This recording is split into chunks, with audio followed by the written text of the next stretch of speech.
Alors, je vous le dis tout de suite, de toute façon vous vous en doutiez, ici je vais spoiler comme un gros tichon. Pokémon 2, Le pouvoir est en toi, est un long métrage d'animation réalisé par Kunihiko Yuyama, déjà réalisateur du premier film, sorti au cinéma au Japon en juillet 1999 et en France en décembre 2000. Oui, ça veut dire que le film est sorti 1 an et demi après nos amis japonais et la même année que le premier film en France. Le film se situerait entre les épisodes 105 et 110 de l'animé, soit en cours de saison 2. Il commence alors que nous suivons un personnage mystérieux à bord de sa forteresse volante qui récite une vieille légende lui indiquant comment trouver le gardien des abysses. Autrement dit, il veut capturer le Pokémon légendaire Lugia. Lugia. Lugia. Les prononciations de Pokémon, ça a toujours été l'énorme galère. D'après la légende, il semblerait que Lugia n'apparaît que lorsqu'il est nécessaire de calmer les 3 oiseaux légendaires, Articodin, Sulfura et Elector, qui se battent. Et croyez-moi, j'aimerais pas être en dessous quand ça se produit. Problème, chacun des oiseaux se trouve sur une île différente.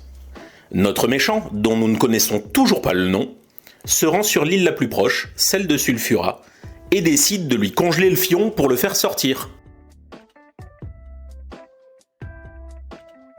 C'est ce qui s'appelle jeter un froid. Une fois Sulfura capturé, il se dirige vers l'île d'Elector, mais s'aperçoit qu'une tempête va lui tomber sur le coin de la tronche. C'est ça, de jouer avec le feu. Pendant ce temps, à Veracruz, nous retrouvons nos 4 personnages principaux. Sacha, Ondine, Marraine et Jackie, qui se la coulent pépouze en mode croisière le long de l'archipel Orange, jusqu'à ce que la tempête arrive. Décidément, les tempêtes, c'est une constante dans les films Pokémon. En même temps, celle-ci, elle éclate juste après le générique de début du film, qui est complètement éclaté au sous-sol, donc ça m'étonne pas. Et comme si tout le monde s'était donné rendez-vous dans 10 ans, Vlatipak au même endroit, au même moment, les membres de la Team Rocket se retrouvent pris au piège de la tempête dans leur sous-marin. Attention, on est à 2 doigts de la facilité scénaristique, les enfants. Même au Bourg-Palette, les habitants commencent à s'affoler parce que la neige commence à neiger, alors qu'en cette saison, le soleil devrait les ensoleiller. Ce qui veut dire absolument rien. Sacha et ses amis s'échouent sur une autre île. Ils se font aborder par des gens un peu chelous qui leur expliquent qu'une cérémonie va avoir lieu en l'honneur des dieux Pokémon, notamment via la nouvelle messagère des dieux, Mélodie. Et qui en pince un petit peu pour Sacha. Et qui va être même très insistante. Voire même complètement fatigante. Par un tour de passe-passe dont seul le scénariste a le secret, c'est Sacha qui est désigné comme l'élu pour se rendre sur les 3 îles des dieux et récupérer les sphères qui s'y trouvent. Car oui, il est le seul dresseur Pokémon sur la centaine d'insulaires présents, alors qu'en plus, il vient à peine d'arriver. Je suis l'homme qui tombe à pic, je suis l'homme qui vient de loin. Alors oui, pour les 2 du fond. Chaque dieu est un oiseau légendaire. Chaque oiseau légendaire est sur une île. Sur chaque île se trouve une sphère. Dans chaque sphère, c'est Inception le bordel. Il semblerait que les tempêtes, les chutes de neige et tout, soient causées par un dérèglement climatique qui prendra fin lorsque les 3 sphères seront réunies. C'est intéressant hein, comme concept, moi je dis pas. Le problème c'est que personne ne nous dit pourquoi ni comment. Je veux dire, Artie, Sulfu et Elec, ils sont là quand même depuis très longtemps.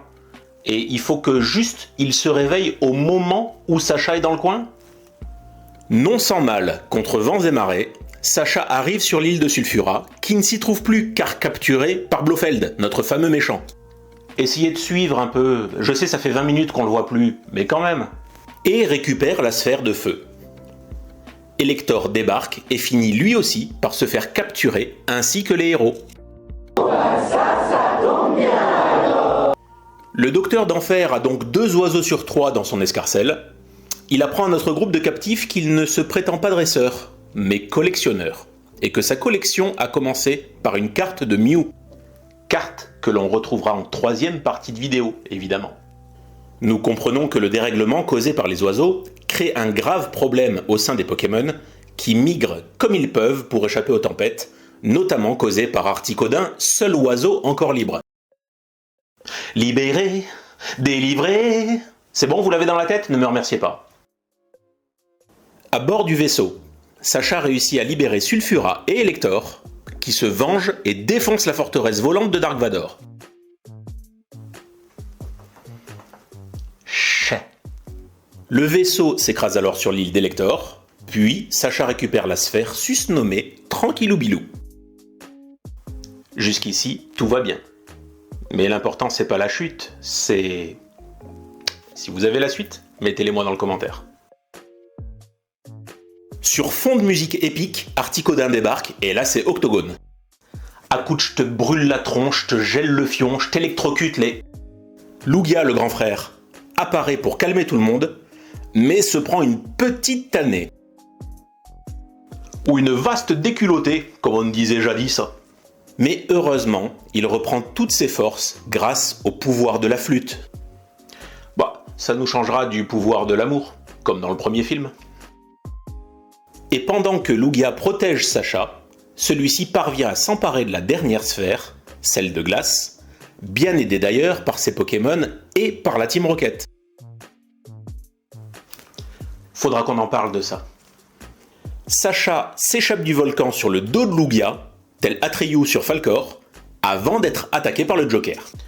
Alors toi, on te voit pas beaucoup, mais tu m'as l'air d'un sacré connard. Lugia parvient également à calmer Sulfura et Elector. Alors que, on est bien d'accord, Elector devrait mettre 100-0 à Sulfura.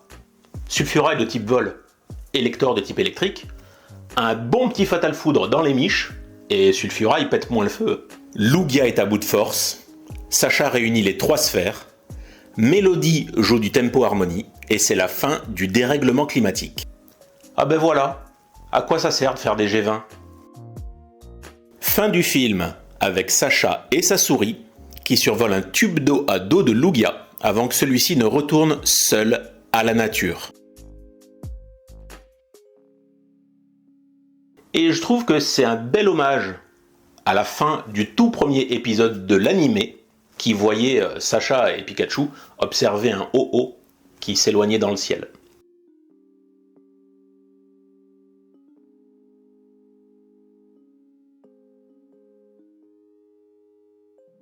Ben les amis, pas le temps de souffler. Pour moi, si on enlève l'aspect nostalgie inhérent au premier film, je préfère bien plus celui-là. Je trouve que les oiseaux légendaires y sont traités avec classe et bon sens. Ils sont un élément essentiel du scénario, et je trouve qu'ils y sont hyper bien intégrés. D'ailleurs, il y avait plutôt intérêt parce qu'on parle quand même des oiseaux légendaires de la 1G. Respectons les darons. Tout comme dans le premier film, je trouve le rythme très bon. Le film commence sur les chapeaux de roue et le rythme est même encore meilleur, car on suit plusieurs péripéties à la fois, et entre les mésaventures de nos héros et les affrontements des Pokémon, le tout reste très prenant. Autre chose, la Team Rocket n'est pas relou. Au contraire, ses interventions sont plutôt sérieuses et pertinentes. Un autre truc que j'ai particulièrement bien aimé, c'est le côté méta de la Team Rocket. Team Rocket qui est bien moins agaçante dans cet épisode-là que dans le premier. Et le passage, par exemple, où Sacha se rend sur l'île de Sulfura, récupère la sphère de feu, et au moment de se barrer en reprenant l'escalier, en haut de l'escalier, il y a la Team Rocket, et la Team Rocket qui modifie ses propres dialogues habituels, et c'est là dont je vous parlais, donc d'un côté méta. Je l'ai noté, hein, parce que forcément, j'ai pas tout retenu. Quand ils arrivent, ils disent « Nous sommes de retour sur le grand écran, et au cinéma, on joue des mauvais tours géants. » Ce sur quoi Sacha leur réplique « Mieux qu'à la télévision, j'espère. » J'ai trouvé ça plutôt drôle. Un effort a été fait sur la musique aussi, tantôt épique, tantôt féerique. Elle ressort mieux, d'après moi, que dans le premier film. Mention spéciale à la fin du film, qui passe en douceur d'une musique envolée à celle plus intimiste de la flûte que joue la messagère des dieux. Et même la chanson en anglais du générique de fin, qui s'appelle The Power of One, chantée par Madame excusez du peu Donna Summer, elle est vraiment cool. Dernière chose qui m'a beaucoup plu, c'est cette recherche du MacGuffin. Des MacGuffins, devrais-je dire, puisqu'ici, en quelque sorte, il y en a 3, et qui donnent un objectif très clair et un sens à cette histoire. Petite parenthèse technique pour ceux qui ignorent ce qu'est un MacGuffin au cinéma. Le MacGuffin aurait été popularisé par Alfred Hitchcock dans les années 40, et c'est un objet, la plupart du temps, qui définit la recherche d'un héros, ou d'un protagoniste ou du personnage principal, pour pouvoir clore la quête, et donc l'histoire. Cet objet, il est annoncé en général très tôt dans le film. Parmi les exemples les plus célèbres, il y a donc le faucon maltais, qui dans le film du même titre, du même nom, représente une statuette que 3 malfrats souhaitent dérober. Donc tout le film tourne autour de ça. Dans Mission Impossible 3, par exemple, plus récemment, il y a la fameuse patte de lapin, que tout le monde recherche. Et petit plaisir perso, dans la tétralogie Indiana Jones, il y a donc les différents MacGuffin, c'est-à-dire dans le tout premier volet, l'Arche d'Alliance, dans le numéro 2, les pierres sacrées de Sankara, dans le numéro 3, le Saint Graal, et dans le numéro 4, les crânes de cristal. Et l'Antikythera pour le cadran de la destinée. Ici, c'est symbolisé par les sphères que Sacha doit trouver et réunir pour faire en sorte que les choses reviennent à la normale. Dans les choses moins bien, je relève les mêmes que pour le premier film, à savoir une animation qui fait pâle figure face à Princesse Mononoke sortie la même année, et quelques facilités scénaristiques, ça je vous en ai parlé. Autre chose, là où dans le premier film je trouvais l'antagoniste, Mewtwo, charismatique et avec du sens, ici Gelardan me semble trop fade et apparaît à chaque fois comme un cheveu sur la soupe. D'ailleurs, on est bien d'accord que son nom n'est jamais cité tout au long du film. Pas une seule fois. Mettez-moi dans les commentaires s'il y a une minute, une temporalité où son nom est cité, mais je crois que jamais il ne se présente et jamais quelqu'un le cite. De mémoire. Heureusement, paradoxalement, lui me paraît très fade, mais la menace qu'il représente est réelle et le danger éprouvé par les oiseaux qui ne veulent pas se laisser capturer est palpable. Et enfin, il y a un roi Gada qui parle. On sait pas pourquoi.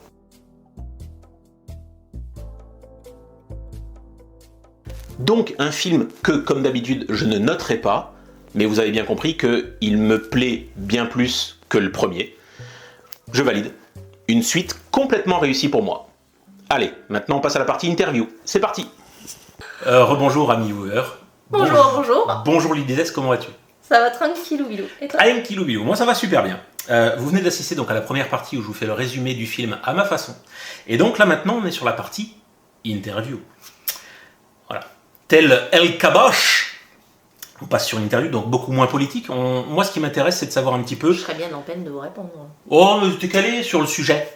Ce qui intéresse certainement les viewers et le sujet de la vidéo, c'est de savoir quelle est ton approche, toi, par rapport donc déjà au film que tu as regardé, et ça on en parlera tout à l'heure, mais aussi quelle est ton approche par rapport à l'univers Pokémon, et c'est ça qui m'intéresse également. Alors, juste pour rappel, le film il est sorti, donc le film numéro 2, Pokémon numéro 2, est sorti en France en 2000. Je crois que tu avais 24 ans. Dans ces eaux-là. Dans ces eaux-là. Globalement, toi, est-ce que tu l'as vu le film à l'époque? Non.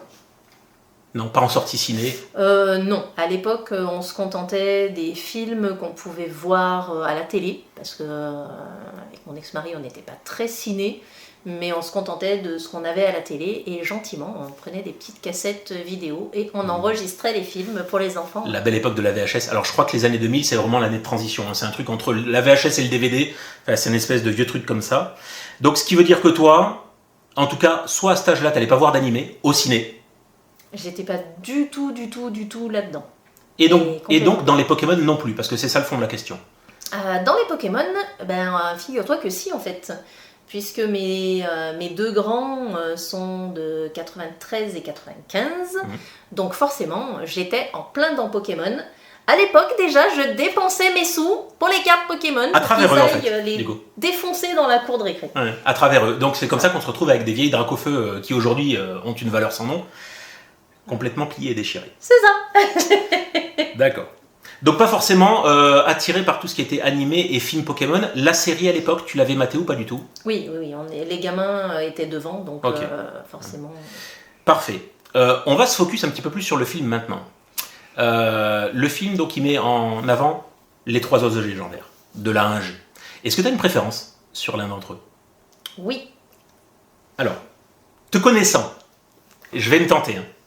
Je vais me tenter. Ah, mince. Parce que en même temps, j'essaie de deviner, elle est dresseuse pogo, donc forcément elle a une couleur qui correspond à un oiseau légendaire, qui est le rouge. Mais donc du coup, là où tu penses, parce que je suis en train de mindfucker, hein, là où tu penses que je vais me tromper, c'est que je vais proposer Sulfura, mais pas du tout, parce que je vais proposer Articuno. Mais comme tu sais que j'allais proposer Articuno et que tu t'es dit, ah, je vais peut-être l'avoir, donc finalement c'est vraiment Sulfura. Vous avez 2 heures. Est-ce que ton oiseau c'est Sulfura? Non. Ah, mince. C'est Articuno. Oh, mais non, les boules.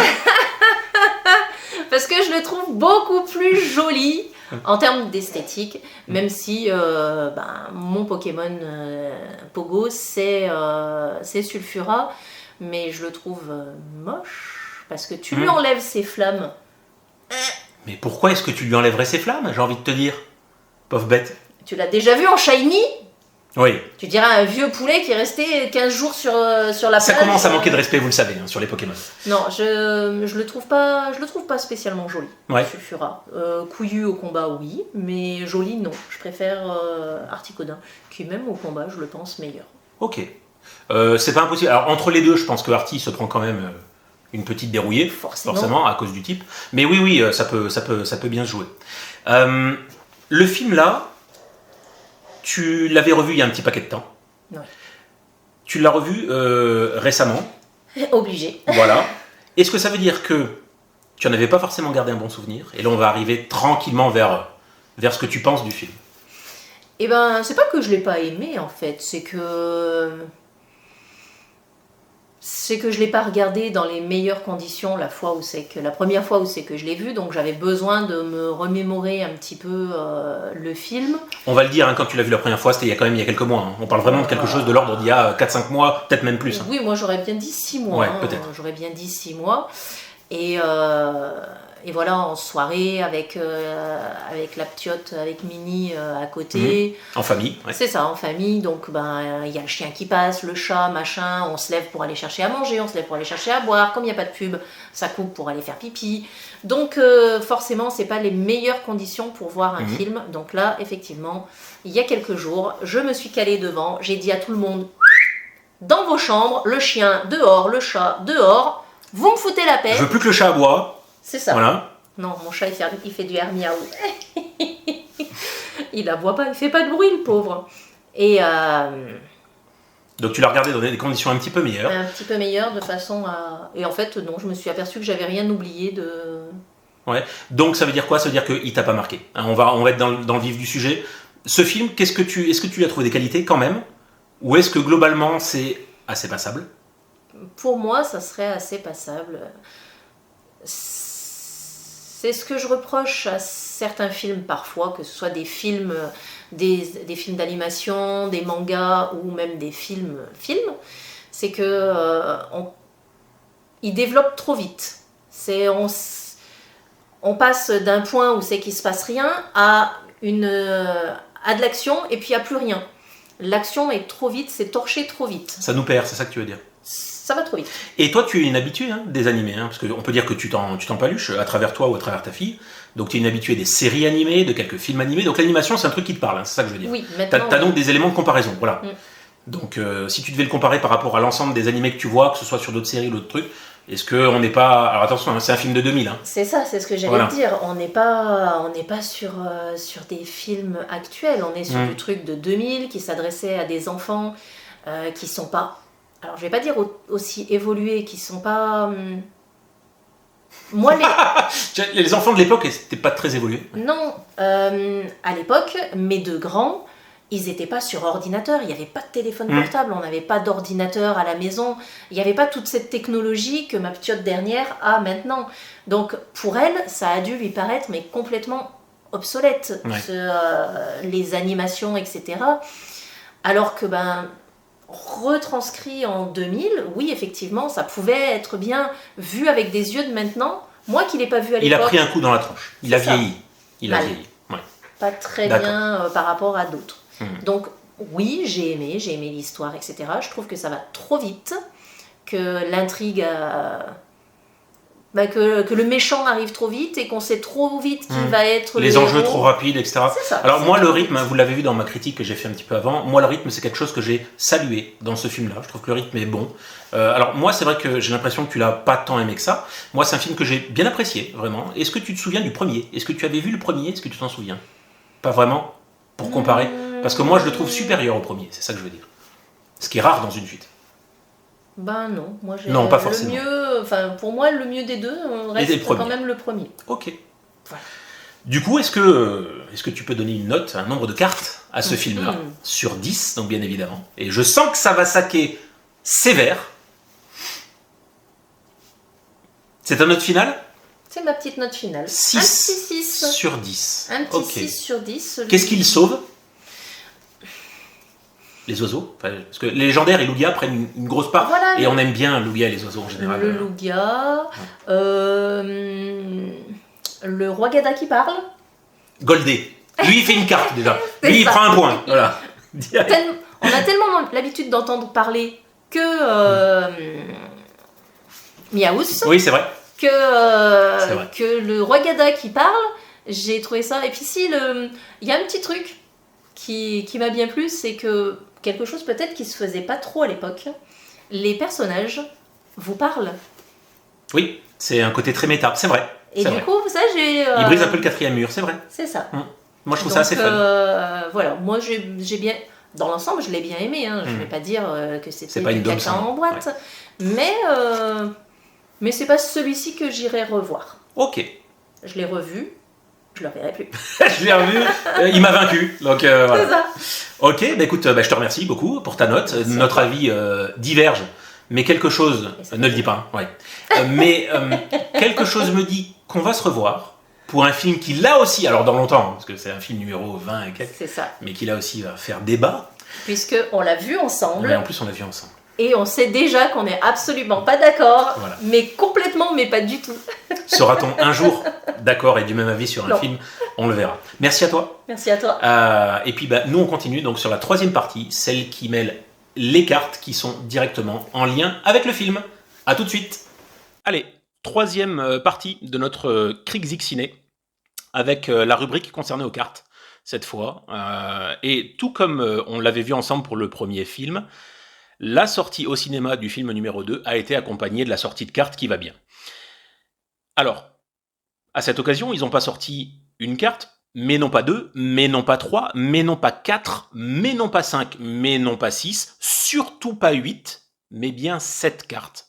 Et vous allez voir que c'est plus ou moins, 6 cartes et une petite carte surprise que je vous montrerai vers la fin, mais qui compte bien évidemment pour la sortie de ce film. Allez, on commence avec les évidences. Bien évidemment, le deuxième film met en valeur les 3 oiseaux légendaires de la première génération, donc c'était une évidence qu'ils allaient sortir les cartes promo qui vont bien.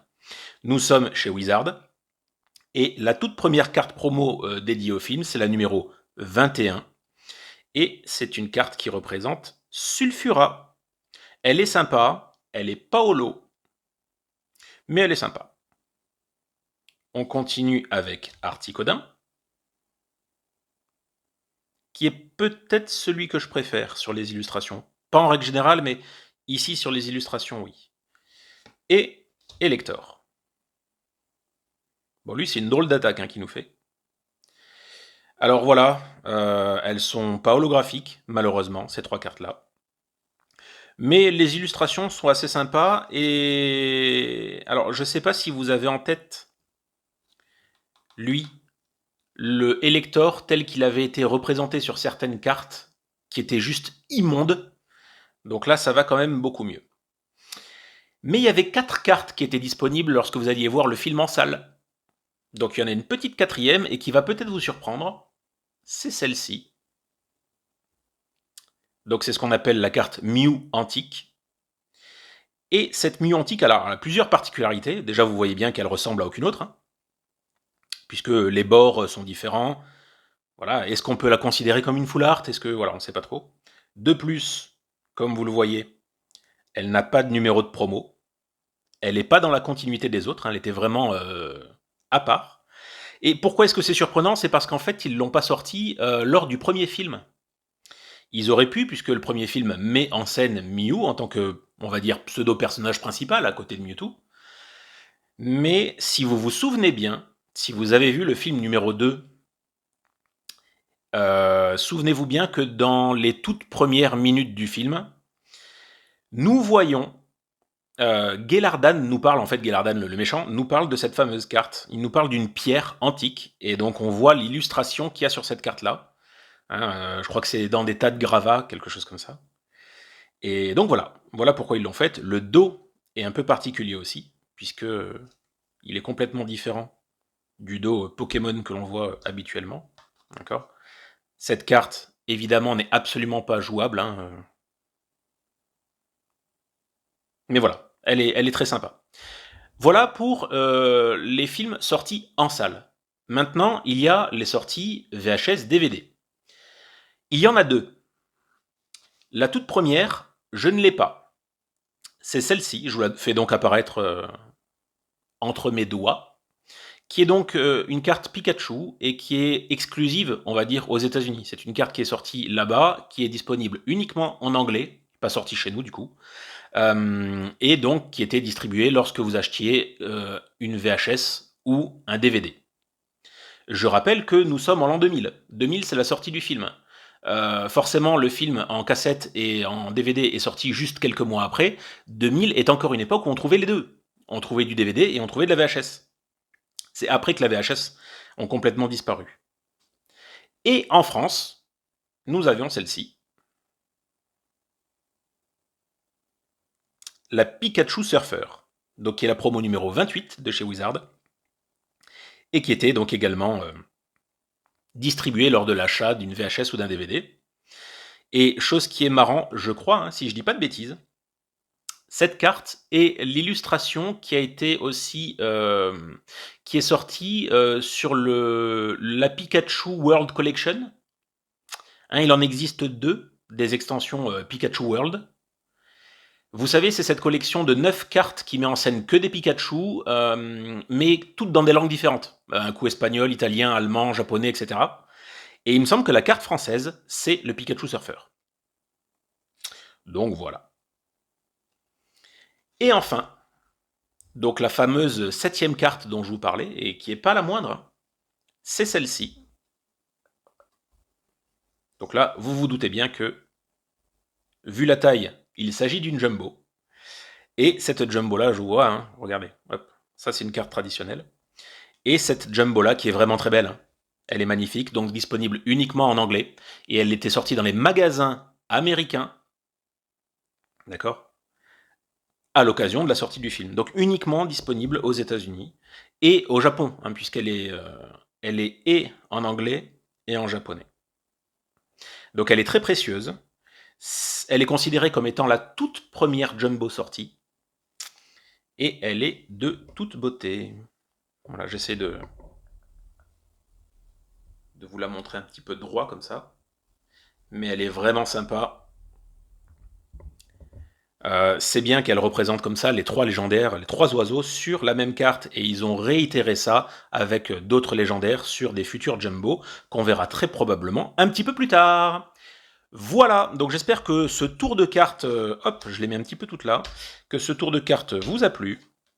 Et ben, pour ma part, je vous fais un gros bisou et je vous dis à tous à très bientôt. Bye bye.